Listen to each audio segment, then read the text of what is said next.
Hallelujah. We are Zionists, and we're going to present one or two songs from the Throne of Mercy. Actually, we are in the studio putting some works together for Zion. With me, I have from Ijoland, Alore, Omoko.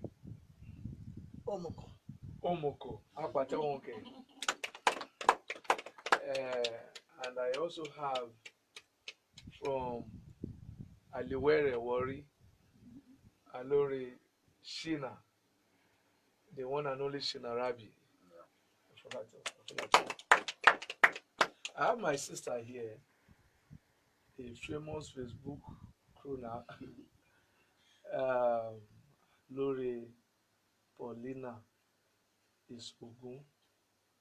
You can call her the Agagajika of Zion music. I don't want to do that.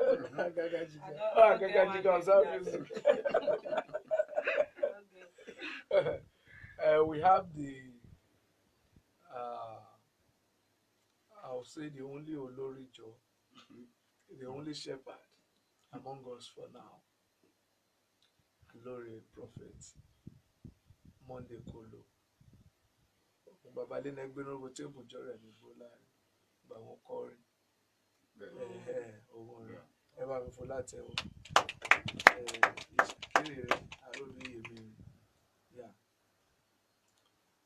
So now we're going to take the first song. I'll lead the first song, and Owe will give us one Ijo song, and our brother, the shepherd, Olorijo, will give us one Ishekiri song. Then we'll go into the studio.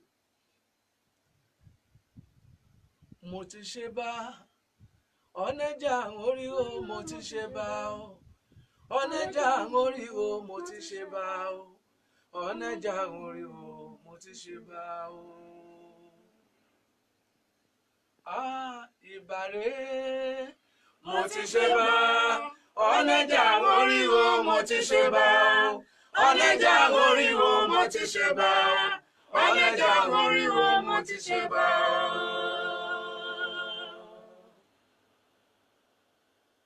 Bogun bale buji bale, oraja mumi. Oneja ngori o, oraja o. Botebale bi bogun le, oraja mumi. Oneja ngori o, oraja o. Mo ti ṣeba jọ, mo ti ṣeba. Oneja ngori o, mo ti ṣeba. Oneja ngori o, mo ti ṣeba. Oneja ngori o, mo ti ṣeba. We are moving. Gradually, we are getting there. We are almost there. The Zion Youth Conference. Zion Youths are coming together. We don't care what you say. We don't care about the lies. What we know is the Spirit of God is bringing us together. Amen. Mo ti ṣeba jọ, mo ti ṣeba. Oneja ngori o, mo ti ṣeba. Oneja ngori o, mo ti ṣeba. Oneja ngori o, mo ti ṣeba. Bogun bale buji bale, oraja mumi. Oneja ngori o, oraja o. Botebale bi gbogun le, oraja mumi. Oneja ngori o, oraja o. Mo ti ṣeba jọ, mo ti ṣeba. Oneja ngori o, mo ti ṣeba. Oneja ngori o, mo ti ṣeba. Oneja ngori o, mo ti ṣeba.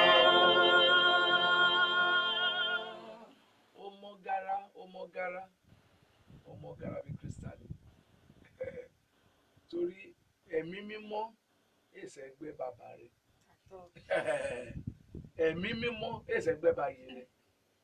Sórí orun ẹ̀mí mímọ́ ó má gara bí kírísítálì. Ó mọ́ gara, ó mọ́ gara bí kírísítálì. Ẹ̀mí Ọlọ́run máa ń rí o. Ó mọ́ gara o. Mú mi rántí Gẹ̀ẹ́símánì. Mú mi rántí Gẹ̀ẹ́símánì. Bárabá fẹ́ lò mí. Mú mi rántí o.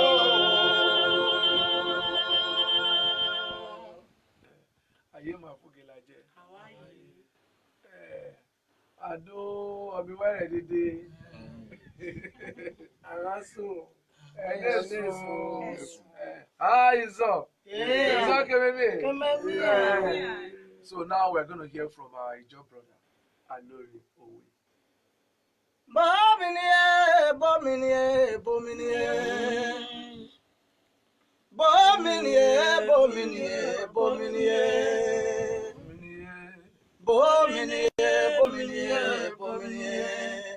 Oko sukan bede ka won mi o bominiye. Ondini apare. Gbogbo Ilaje mi gbé last. Ó yá. Sele fa wi pade ko mo. Sele pa bominiye. Ware fa wi pade ko mo ware ko ko miniye. Tobo fa be pade ko mo tobo pa ji miniye. Oko sukan bede ka won mi o bominiye.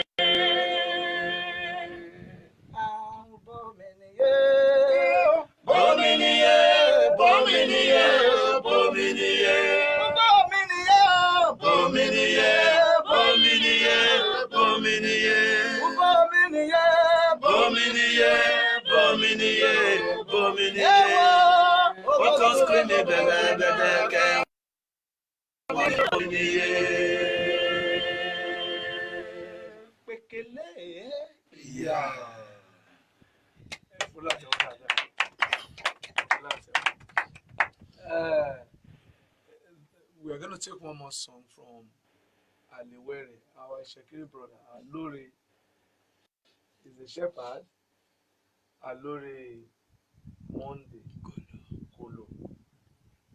Òkìtì ọlítà dín lórúkọ Jésù dójijì fìrí gbé ẹgbẹ́ dúró kúrò náà mi dé mi rúbọ bọ̀rọ̀ tó bó tán sàmíra ìràmìrè tówé ọkọ̀ tó gbé ọ̀sán mìíràn gúnwé àṣoríṣẹ́rẹ́ fẹ́ ṣẹlẹ̀ ṣe fẹ́ ta dí wọn mẹ́tẹ̀ẹ̀rí wọn lọ́rọ̀ bẹ́yẹ. Wọn ẹgbẹ́ yẹn kan bá rọ̀ náà mi lórúkọ Jésù gbóná dúwòjó fúnrún dọ́rọ̀ ra má sì mi ṣe lọ́nà jíjẹ mímọ́ mi. Tẹ̀ríwò gíṣẹ́ òníwé fífẹ́rẹ́. Wọ́n ní ọ̀nà ẹ̀kọ́ni tó máa gbẹ́mí lórí iṣẹ́ tó ṣiṣẹ́ òkìtì sáyọ̀ ní dàkàní mi yìí gógó tó ṣòro gẹlẹ́tẹ̀ tó gbalẹ̀ fẹ́lẹ́jẹ́ ugbó kìtì sáyọ̀ ní báyìí. Ẹyẹ wéwọ́ gbá ẹyẹ wéwọ́ ẹ̀yìn èjì márùn ṣúná ní ẹ̀ márù rẹ̀ yé tán. Èrì máa ṣí níná ní rẹ̀ márù rẹ̀ yé tán.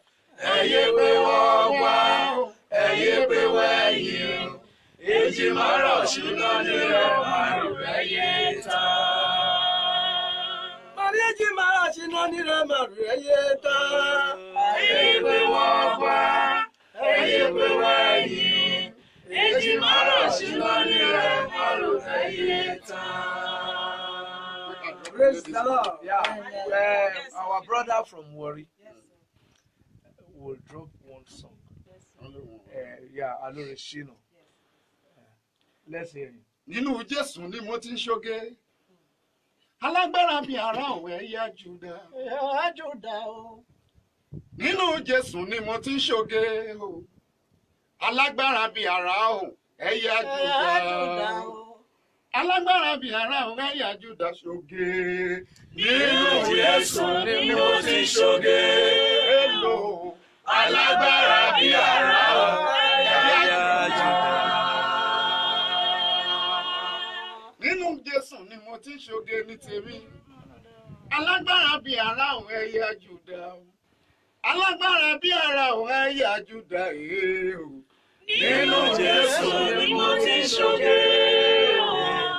Alágbára bí ara ẹ̀ẹ́dẹ́gbẹ̀já. Okay, now we have just one woman, one female among us. She's a princess from my kingdom. Alore, Pauline, Omabami Isogun.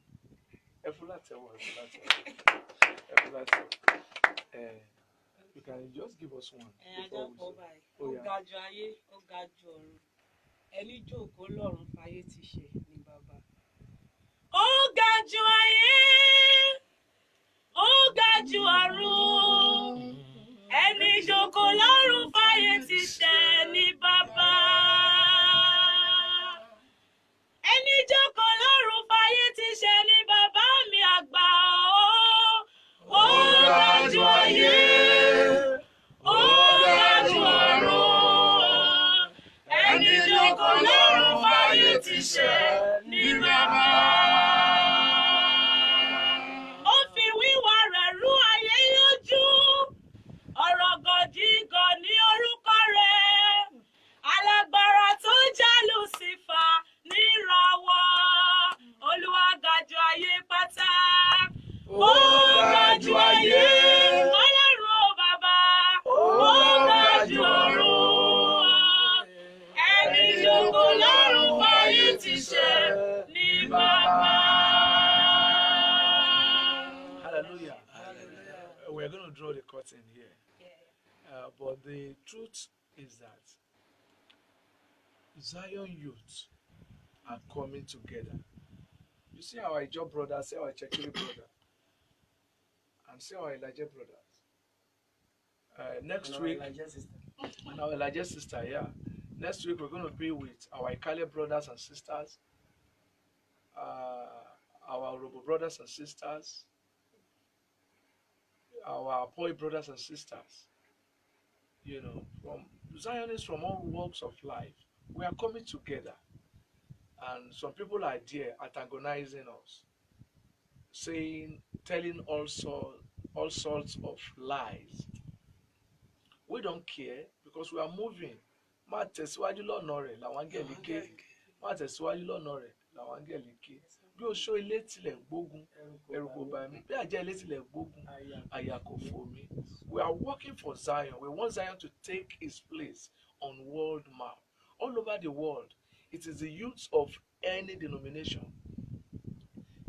You know, it is the youth of any established kingdom or churches that changes things. It is the youth that will go to the elders and say, oh, Daddy, we have an idea. And they will pray for us. We share the idea. And the idea will bring glory. Hallelujah. Yeah, the God of Zion will share and manifest himself in the name of Jesus. Among every Zionist. We shall get there. So, Zionists, get ready. We'll soon start the journey. We'll be touring Zion establishments, Zion settlements all over the world. It is done. God is supporting us. If you want to support us, listen to us. Call our number 08058100065. I repeat, 080581065. That's our hotline. You can get me on that number and we'll explain what we are planning. Last week, Saturday was awesome. We held the first Zion Youth Conference and it was wonderful. Some of our daddies came. The great prophet, Bawa Sefoyetakin was there. Babawa Majemu was there. And a lot of people, a lot of elders came to support us. We have youth. Youth came out en masse. And and they supported us. Because coming together in one spirit and one love shouldn't offend anybody. Yeah, it's just about taking us higher. Yeah, we're going to go higher and higher. Moti Sheba, oh, Moti Sheba, Oneja Hori, oh, Moti Sheba, Oneja Hori, oh, Moti Sheba, Oneja Hori, oh, Moti Sheba. Ògùn balẹ̀ bùjì balẹ̀. Ó rajà omi, ọlọ́jà oríwọ̀, ó rajà o. Mo ti ṣe bá. Mo ti ṣe bá. Ọlọ́jà oríwọ̀, mo ti ṣe bá. Ọlọ́jà oríwọ̀, mo ti ṣe bá. Ọlọ́jà